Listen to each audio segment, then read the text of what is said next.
ജീവിതത്തിലെ ഏറ്റവും വലിയ ലഹരി കള്ളാണോ, അല്ലെങ്കിൽ ജീവിതത്തിലെ ഏറ്റവും വലിയ ലഹരി പെണ്ണാണോ, അല്ലെങ്കിൽ ജീവിതത്തിലെ ഏറ്റവും വലിയ ലഹരി കഞ്ചാവാണോ?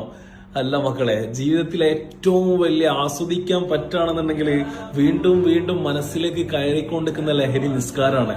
നിങ്ങൾ നിസ്കരിച്ചോ? 5 നേരം നിങ്ങൾ നിസ്കരിക്കേ. കാരണം പടച്ചോൻ ഏറ്റവും വലിയ പ്രയാസത്തിലൂടെ നിസ്കരിക്കുന്നവരെ കടത്തിക്കൊണ്ടുപോകും.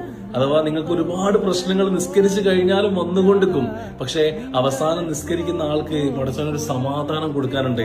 ഞാൻ കടം കൊടുക്കാനുള്ള ഒരു വ്യക്തി നിരന്തരമായിട്ട് എന്നെ വിളിച്ചിട്ട് ഇങ്ങനെ ഇറിറ്റേഷൻ ചെയ്തുകൊണ്ടിരുന്ന സമയത്ത് ഞാൻ എന്റെ വൈഫിനോട് വിളിച്ചിട്ട് പറഞ്ഞേ, ഇങ്ങനെ കുറച്ച് ബുദ്ധിമുട്ടുകളുണ്ട്, ഞാൻ ആകെ പ്രയാസത്തിലാണ് റെഡി ഉള്ളത്, നീ ഒന്ന് എനിക്ക് വേണ്ടി ദുആ ചെയ്യുന്നു പറഞ്ഞു. അപ്പോൾ എന്നോട് പറയണേ, നിങ്ങൾ പള്ളിയിൽ പോയിട്ട് 2 റക്അത്ത് സുന്നത്ത് നിസ്കരിച്ചിട്ട് പടച്ചോനോടൊന്ന് പറയും, ഞങ്ങൾക്ക് വേണ്ടി ദുആ ചെയ്യാം.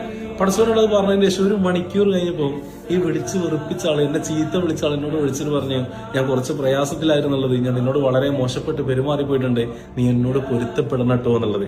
പടച്ചോൻ വലിയവനാണ്. കാരണം എന്താ അറിയോ, പടച്ചോന്റെ മുന്നിൽ സുജൂദ് ചെയ്യുന്നതനുസരിച്ച് പടച്ചോൻ ഇങ്ങനെ റിസൾട്ട് തന്നുകൊണ്ടിരിക്കും. അതുകൊണ്ട് ആ ലഹരി ആസ്വദിക്കാൻ നിങ്ങൾക്ക് പറ്റിയിട്ടുണ്ടെന്നുണ്ടെങ്കിൽ തീർച്ചയായിട്ടും നിങ്ങളെ ലൈഫ് മാറി മറയൂട്ടോ.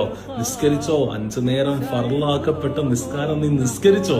വീണ്ടും വീണ്ടും വീണ്ടും ഞാൻ നിങ്ങളുടെ മുമ്പിൽ വന്നിട്ട് ഇങ്ങനെ പറയുന്നത്, ഞാൻ 100% എല്ലാം കൊണ്ട് നടക്കുന്ന ഇസ്ലാമിക രീതിയിൽ നടക്കുന്ന ഒരു വ്യക്തി ആയതുകൊണ്ടല്ല.